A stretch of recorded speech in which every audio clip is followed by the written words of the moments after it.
Saya Suster Francis HK dari Komisi Keluarga Keuskupan Agung Palembang.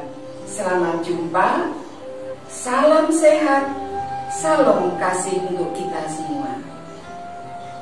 Pada hari ini kita diajak untuk merenungkan, membaca bersama dalam keluarga kita masing-masing dari Injil Lukas bab 17 ayat 1 sampai 6.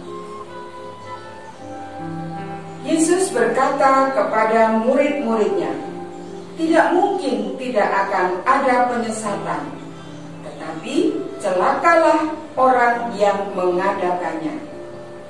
Adalah lebih baik baginya jika sebuah batu kilangan diikatkan pada lehernya, lalu ia dilemparkan ke dalam laut, daripada menyesatkan salah satu dari orang-orang yang lemah ini.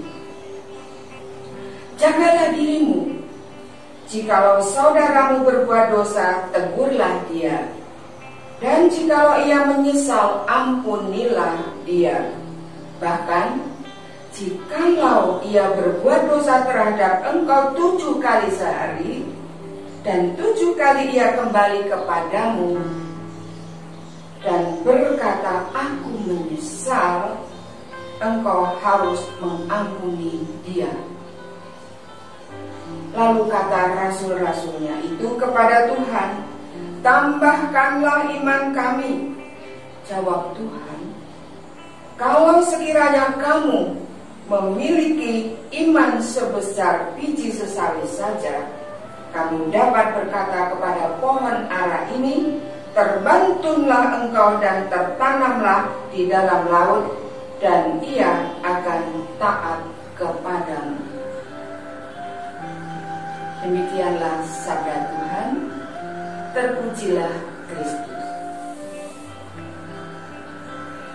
Saudara-saudari yang dikasihi oleh Tuhan, kita patut bersyukur kepada Tuhan bahwa pada hari ini kita diundang untuk terlibat ambil bagian yang istimewa, yaitu karya belas kasih Tuhan. Kita diharapkan melatih dan mengolah serta mendewasakan diri dengan mengatur, mengendalikan diri dari pikiran perkataan yang dapat menyesatkan orang lain.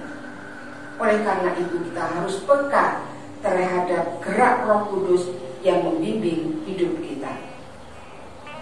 Dalam Injil yang baru saja kita dengarkan tadi, Yesus memberi beberapa nasihat, bahkan menegaskan kepada kita, kepada para muridnya, jagalah dirimu agar tidak terpengaruh oleh ajaran sesat, karena akan ada selalu penyesatan di sekitar kita.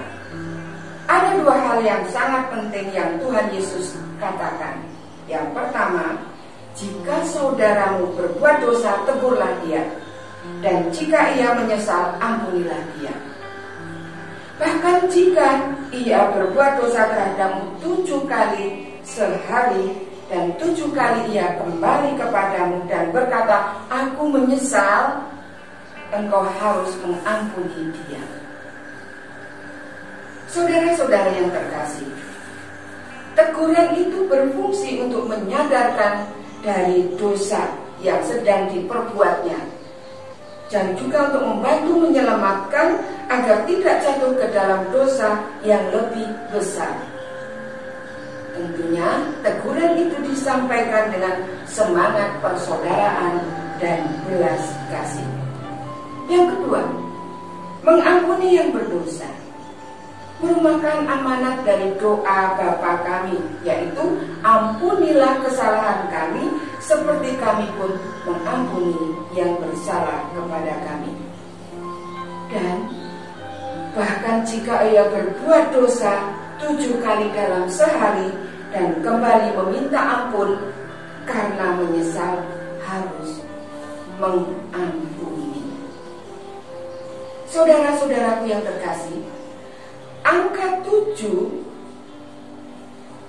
bukanlah harafiah, tetapi bermaksud sebagai pengajaran bahwa mengampuni itu tanpa hitungan batas-batas tertentu.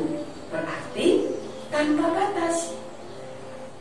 Maka reaksi para murid merasa berat dan tidak mampu, maka dia meminta ditambahkan imannya. Tambahkanlah imanku. Maka Yesus pun juga merespon atas reaksi para muridnya. Jika kalian memiliki iman sebesar biji sesawi, dapat berkata kepada pohon ara, tercabutlah dan tertanamlah di dalam laut, maka pohon itu akan menurut pada kamu. Apa maksudnya? Bahwa sesuatu yang kecil, bahkan sangat kecil, lembut, bahkan nyaris tak kelihatan, namun sangat besar kuasanya. Karena apa?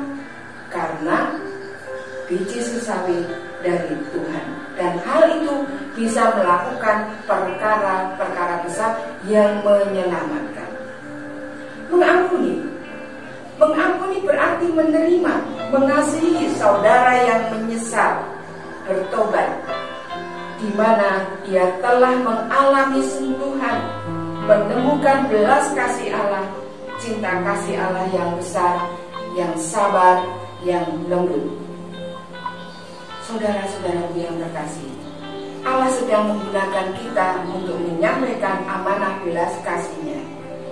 Alangkah menyedihkan jika hati kita keras dan tertutup, bahkan tidak mau atau tidak berniat untuk mengampuni yang bersalah.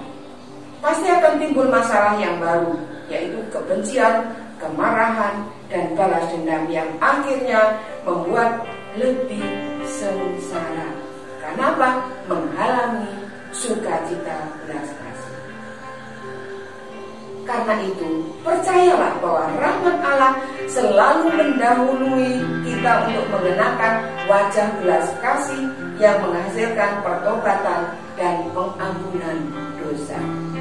Memang, misteri pengampunan dosa hanya dapat dimengerti dalam kebijakan Kristus yang memberikan kuasa kepada para rasulnya dan dilanjutkan oleh paus, uskup, dan imam, sehingga memungkinkan seluruh umat beriman memperoleh pengampunan dosa. Maka kita sepantasnya bersyukur bahwa kita diberi kasih karunia yang istimewa ini. Oleh karena itu, mari kita mengalirkan berkat pengampunan dosa ini dalam kehidupan kita sehari-hari, dalam keluarga, dalam lingkungan, dan dalam masyarakat sekitar kita. Dengan demikian, kita selalu menjadi berkat keselamatan bagi orang lain. Saudara-saudari yang terkasih, saya mengakhiri permenungan ini. Suster Francis HK dari Komisi Keluarga Keuskupan Agung Palembang. Mari kita selalu tergerak dan bergerak untuk berbelas kasih, memelihara iman, dan menjadi berkat bagi sesama. Amin.